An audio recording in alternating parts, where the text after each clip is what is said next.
Tiene que ser humilde porque lo bueno de Dios está escondido en algo sencillo, en algo simple. Por eso que Jesús era muy sencillo.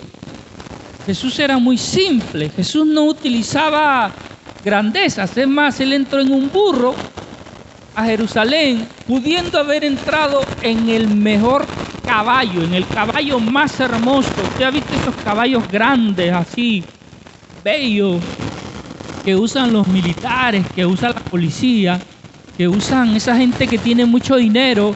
Tienen unos caballos bien costosos que le han hecho una sola casa para el caballo. Imagínate que ese caballo vale más que una casa, vale más que una finca, vale más que un carro del año ese caballo.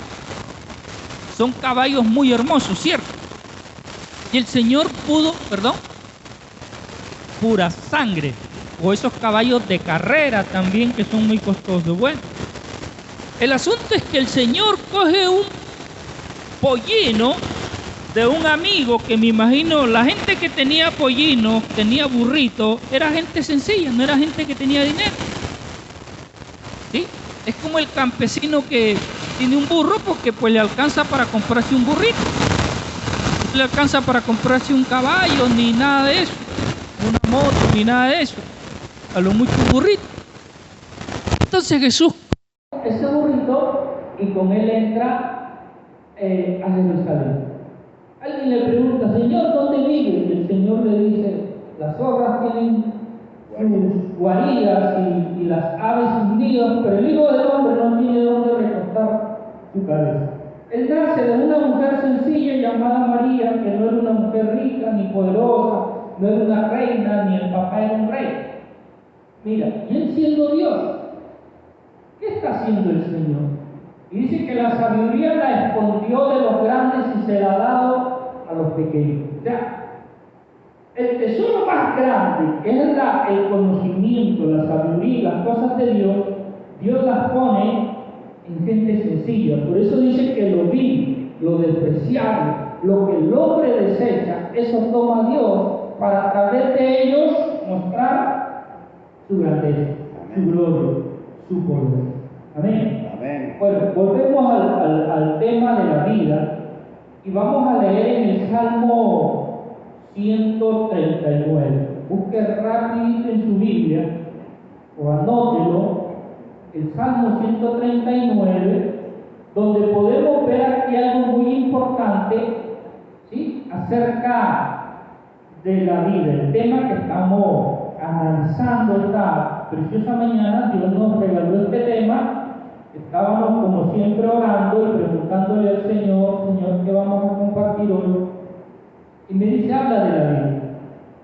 El Salmo 139, versículo 13, dice la palabra del Señor: porque tú formaste mis entrañas, tú me hiciste en el vientre de mi madre. O sea, el profeta está diciendo lo que Dios le mostró, lo que Dios le enseñó, que es Él el que forma al ser humano en el vientre de nuestra madre. Amén. Amén. Eso no es por arte de magia, sino que Dios trabaja ahí dentro. No sabemos cómo hace Él, porque imagínate, no sabemos cómo se hacen los celulares, ahora vamos a saber cómo Dios hace esas cosas. O sea, estoy hablando de que yo no sé, y de pronto los profetas de Dios les mostró cosas para que ellos escribieran, ¿cierto? Pero hasta ahí. Para entender más profundo lo que dice este pasaje, tenemos que recibir revelación divina. No se puede entender por entender. Digo esto porque hay mucha gente que lee un texto bíblico, explica sobre el texto bíblico y él cree que ya lo entendió todo y ya cree que la gente, lo que él dice, debe entenderlo como él lo entendió. No, cada mente es diferente. Hay personas que tienen mejor nivel de entendimiento y hay otras que no tanto. Pero poco a poco Dios nos va enseñando una y otra cosa. Ahora, lo importante es que creamos, confiemos que Dios es nuestro creador. Amén. Amén. Es el que nos dio la vida, nos da la vida y nos seguirá dando la vida. Amén. Él cuidará que tengamos vida eterna y para siempre. Amén. Entonces, Entonces aquí vemos la otra etapa, la etapa ya nueva. La parte del hombre, el primer hombre lo crea Dios, pero ya nosotros somos creados dentro del vientre de nuestra madre. Amén. Ya somos hijos del hombre, ya no somos hijos directamente de Dios. Adán sí fue hijo directamente de Dios. Alguien decía, Adán tuvo ombligo, y obviamente que no, porque pues él no nació como nosotros, ¿cierto? Nosotros tenemos ombligo porque pues nacimos en el vientre de nuestra madre. Entonces viene la parte en que ya existimos a este mundo. Primero nacemos de Dios. Primero nacemos de Dios. Amén. Amén. Después nacemos a este mundo, nacemos de nuestra madre o de nuestros padres. Mire cómo va esto. Primero nacemos de Dios. ¿Cómo así que nacemos de Dios primero? Porque Él creó al hombre. Nacemos de Él. Venimos a la existencia de Él. Salimos de Dios mismo. Después, los hijos ya nacen ¿de quién? De los primeros padres. Podríamos decir que hay un primer nacer, que es nacer de Dios. Hay un segundo nacer, que es nacer de nuestros padres, ¿cierto? Y venir a la existencia. ¿De dónde venimos? De Dios. ¿De dónde salimos? De Dios. ¿Sí? ¿Estábamos nosotros en algún lugar antes de venir a este mundo, de existir a este mundo? Sí, estábamos dentro de Dios. ¿Somos eternos? Yo creo que sí, porque estábamos dentro de Dios y Dios es eterno. Eso es lo que yo puedo entender. Estábamos dentro de Dios y Dios toma de Él y lo pone en el hombre. O sea que sacó de sí mismo una eternidad. Lo eterno que somos salió de Dios, lo puso en el hombre y ahora eso eterno, ¿será que ese eterno se destruye? La Biblia dice que no. La parte eterna que recibimos de Dios, que salió de Dios y por lo cual somos hijos de Dios, esa parte no se destruye. La Biblia también le llama alma, en otras partes le llama espíritu. ¿Sí? Pero la parte natural, física, esta que fue tomada del polvo de la tierra, se destruye. Bueno, digamos que vuelve a lo que fue al principio. ¿Qué fue al principio? Tierra, polvo, materia. Vuelve a su estado primero. ¿Cierto? Este cuerpo físico que fue tomado del polvo de la tierra, la palabra polvo está diciendo tierra, está refiriendo a lo que es este mundo natural. Esa parte vuelve a él. ¿Sí? Es como por decir algo. El círculo ¿cómo se llama el sistema del agua?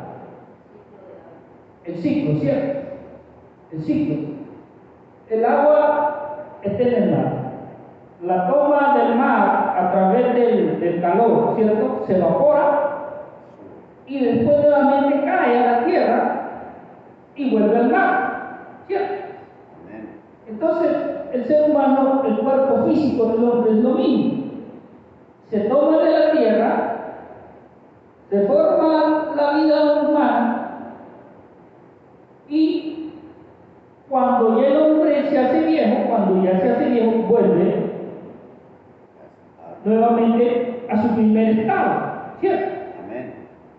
Como los árboles, también son, y en el árbol ves como que más simple tal vez de entender esto, porque el árbol empieza a salir una planta de la tierra, empieza a crecer y se hace un árbol muy grande, pero él vive el tiempo que tiene que vivir después se empieza a marchitar, empieza a secarse, se cae el árbol, si nadie lo toca, ahí queda el árbol en el suelo y poco a poco se va descomponiendo, ¿cierto? Pasan los años y los años y los años, cuando tú vas a ver ese lugar ya no hay ni árbol ni nada, se volvió polvo nuevamente, volvió a su estado primero, y así es el ser humano, él vuelve a su estado primero, es decir, su cuerpo físico, pero lo que Dios puso, ¿dónde va? ¿Qué pasa con esa parte que Dios puso en el hombre cuando su cuerpo vuelve a su estado primario? La Biblia nos enseña qué pasa con ese cuerpo. Miren, vamos a leer Mateo capítulo 10, versículo 28. Todo lo que estamos diciendo está aquí en la Biblia, porque alguno de pronto pueda decir, yo no creo en eso. Bueno, es por fe, la Biblia dice que el que cree será salvo. Amén. Es el que cree. Por eso es que la salvación es por fe. O sea, la salvación no es simplemente, ya, Jesús murió ya, sí, pero tienes que tener fe. ¿Fe en qué? En que lo que dice la Biblia es la verdad absoluta. Entonces dice el versículo 28, Mateo 10, 28, dice de esta manera: y no temáis a los que matan el cuerpo, mas el alma no puede matar. Temed más bien a aquel que puede destruir el alma y el cuerpo.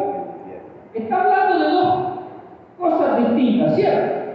La eterna, que es el alma, y la, ¿cómo es que se dice? Mortal, que es el cuerpo físico. Miren, lo voy a repetir. Lo mortal, lo que se destruye, lo que acabo de poner el ejemplo del árbol y todo eso, es nuestro cuerpo físico. Se envejece y se muere. La palabra morir en realidad es una forma de decir que algo vuelve a su estado natural. ¿Sí? A su estado primario. La palabra morir, a veces nosotros cuando escuchamos la palabra morir como que nos da miedo.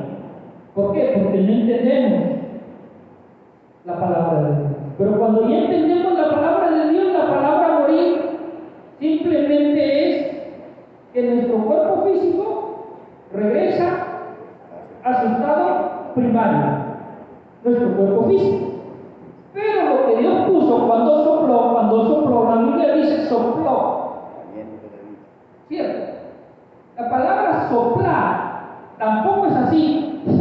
No se está refiriendo tanto a botar aire. No se está refiriendo a eso. De pronto soplar para nosotros, soplar es botar aire para nosotros, porque no somos Dios.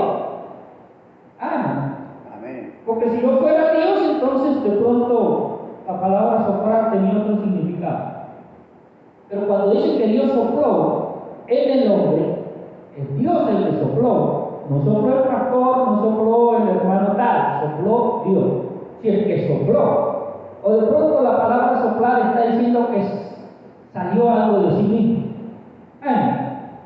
Porque cuando soplas, ¿qué sale de adentro de ti? Sale el aire que tú tomaste, ¿sí? Pero si sopla Dios, Dios respira. ¿Qué dicen ustedes? ¿Dios respira? La hermana dice que sí, que Dios respira. Dios no es humano. Nosotros respiramos porque tenemos pulmones y todo ello. Dios es eterno. El aire empieza a existir cuando existe el mundo. Bueno, es muy complejo ese asunto. La Biblia dice que Dios tiene nariz, pero es una forma de explicar que tiene nariz, tiene ojos, tiene corazón, tiene oídos, tiene... O sea, lo que trata de decir es que, como que traer a Dios a que lo entendamos nosotros. La idea de decir eso es para que nosotros entendamos, no es porque Dios Si él quiere, pues, puede tener nariz, lo que él quiera. Si él quiere, respira, pero Dios va más allá de lo limitado. Porque el que respira es nuestro cuerpo humano. Y cuando deja de respirar nuestro cuerpo humano, ¿qué pasa? Muere, ¿cierto? En cambio, Dios, Él creó el oxígeno para nuestro cuerpo humano. Entonces, imagínate, si Dios dependiera del oxígeno para vivir, Ya no existiera. no existiera. Pasa que Dios envía, cuando Él envía el aliento de vida. Exacto. Entonces, cuando Dios saca algo de sí mismo y lo pone en el hombre, el escritor utiliza la palabra sopló, como queriendo decir, sacó algo de sí mismo y lo puso en el hombre. ¿Sí?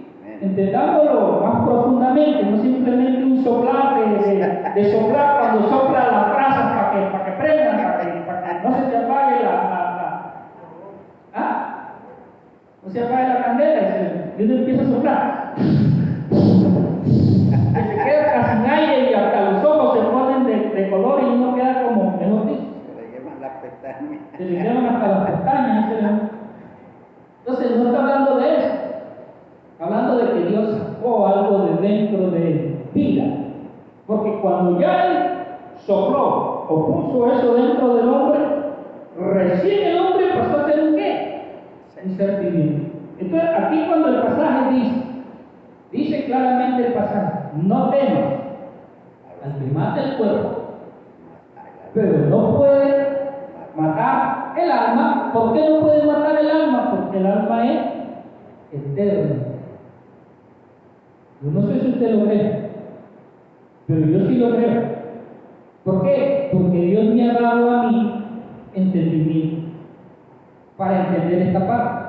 Dios me ha dado confirmación. A veces uno le queda la duda porque uno lee y dice, pero ¿será que será así? Y Dios llega el momento que te quita toda duda. Él se encarga, por eso que el Espíritu Santo dice que fue enviado para guiarnos a toda verdad.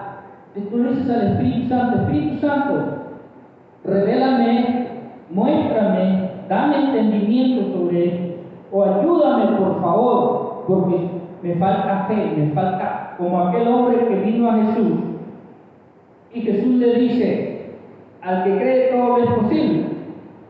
Entonces él le dice, Señor, ayuda mi incredulidad. Fue sincero y le dijo, Señor, me falta fe, necesito que me ayude. Y es cuando Dios le dio la fe que él necesitaba. Y ahí tiene que ver con la humildad. Debemos ser humildes y decirle a Dios, Señor, me falta fe. Amén. Cuando no estamos tan seguros de estas cosas. Bien, entonces ahora entendemos que lo divino que Dios puso en nosotros, eso no muere. Amén. Que le llama la Biblia alma. Alma le llama eso. No muere. Claro, hay un pasaje que también en el Antiguo Testamento dice que el alma que pecare, esa morirá. Pero, ¿de qué está hablando? Hay que ir al contexto. Hay que ir a qué se estaba refiriendo el escritor. Si estaba hablando en presente, si estaba hablando en pasado, o si estaba hablando en futuro. ¿Cómo te puedes ir a un pasaje de la Biblia y decir, no, esto dice así porque a mí se me da la gana de decir que esto dice así? O porque yo lo entiendo así. No. La Biblia habla del pasado, la Biblia habla del presente y la Biblia habla del futuro. Entonces, el que estaba escribiendo, el que estaba aquí profetizando, porque había un profeta allí, eso lo dijo un profeta, también tienes que entender quién lo dijo, ¿cierto? O de pronto hasta lo pudo haber dicho el diablo, porque la Biblia también dice aquí que el diablo habló. Entonces, si tú coges un texto aislado y no sabes quién lo dijo, cuándo lo dijo, por qué lo dijo, y si estaba hablando del pasado, del presente o del futuro, entonces tú no vas a entender. Amén. Y vamos a terminar diciendo cualquier cosa que no es. Entonces, como como hay un pasaje que lo aíslan los borrachines para de pronto decir que sí se puede uno poner emborracharse y, mejor dicho, cuando dicen que Jesús tomó vino y que Jesús convirtió el agua en vino y que no sé qué, o cuando dice uno de los proverbios, si no me equivoco, donde dice, o uno de los profetas, donde dice que iba a beber todo el día y toda la noche hasta el siguiente día, pero están cogiendo un texto aislado, no están cogiendo todo el texto completo, el capítulo completo. Él estaba diciendo que había mucha gente que pensaba así, que toma, bebe, diviértete porque ya esta vida no hay otra. Y después él dice que es una mentira eso, ¿cierto? Él dice lo que la gente dice y al final él dice, eso es un embuste. Entonces, si tú aíslas la parte donde él dice que eso es un embuste, lo aíslas, lo quitas y nomás lees la parte que te conviene, entonces la acomoda y puede engañarse a sí mismo o engañar a otros, ¿cierto? Así mismo no tanto, porque él ya sabe que eso es una mentira lo que él está utilizando, pero puede engañar a otros que no leen la Biblia. Es más, hay religiones que te prohíben leer la Biblia, porque dicen que tú no puedes leer la Biblia, que la Biblia nomás es para los que están arriba, los principales, los dotados, los que han recibido revelación, los que están allá en la presencia de Dios. Entonces, ellos no pueden leer la Biblia, que tú no. Y que tú nomás tienes que recibir lo que ellos digan y que hagan lo que ellos digan, porque ellos sí reciben la verdad y tú no. En cambio, nosotros entendemos que la Biblia está abierta para todo el mundo. Amén. Amén. Es más, nosotros enseñamos que lo que tú aquí recibes, tú vayas y ores a Dios y le digas si lo que aquí se predicó es verdad o no es verdad. Amén.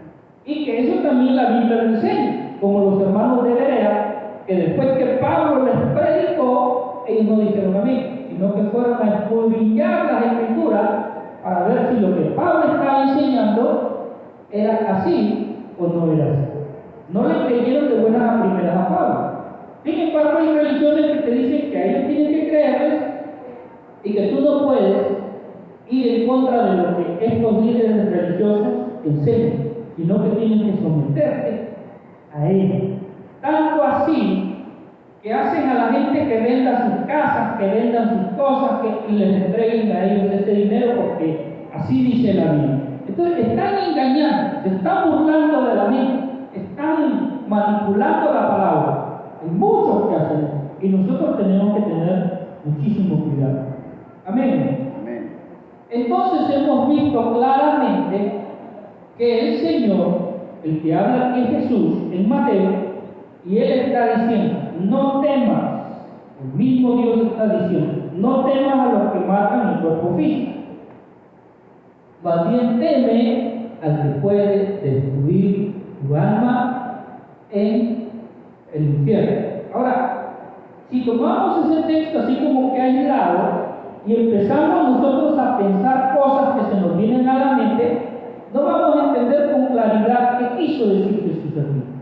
Lo primero que sí entendemos es que Jesús está diciendo que el cuerpo físico vuelve al polvo, de donde fue tomado, pero que el alma no hay ser que la pueda destruir. Amén. Amén. No existe ser que la pueda destruir. El único que tiene poder sobre ella es Dios. ¿Y por qué? Porque la dio. Él la tomó de sí mismo, la sacó de sí mismo y se la dio al hombre. El alma que hoy le llamamos. Entonces Dios la puede tomar. Él es el único que la puede tomar. Nadie más la puede tomar. Él toma decisiones sobre esa parte. Cuando ya este cuerpo físico, que cuando yo llegue a 100 años, le digo al Señor que ya no me dé más vida en este mundo. Cuando llegue a 100, imagínense usted, ya, mi cuerpo físico pasa al polvo nuevamente y mi alma, lo que está dentro, la parte que Dios me dio, la parte que es de el átomo, la toma. Amén. Amén. Eso es lo que enseña la palabra. Eso es lo que enseña la Biblia. Ahora, también encontramos que hay un juicio después. Mire, que cuando el hombre muere, dice claramente la palabra que habrá ¿qué cosa? Un juicio. Vamos a leerlo en el libro. Permítame, perdone que yo me voy porque no desayuno y tengo mucha fatiga. Bendiciones, Padre. Amén. Bueno. Entonces, vamos a leer en el libro de Hebreos 9:27. Amén. Hebreos 9:27. Vamos a leer aquí un pasaje importante. Miren lo que pasa aquí. Es que tampoco nosotros podemos inventar cosas que la Biblia no enseña. Miren, Hebreos 9:27. Alabado sea el Señor. Miren lo que dice la palabra de Dios. Y de manera que está establecido para los hombres que mueran una vez y después de esto el juicio. Después de esto el juicio. Entonces, mire, cuando alguien dice, no, el alma que pecare, esa morirá. Muchas veces dicen ellos,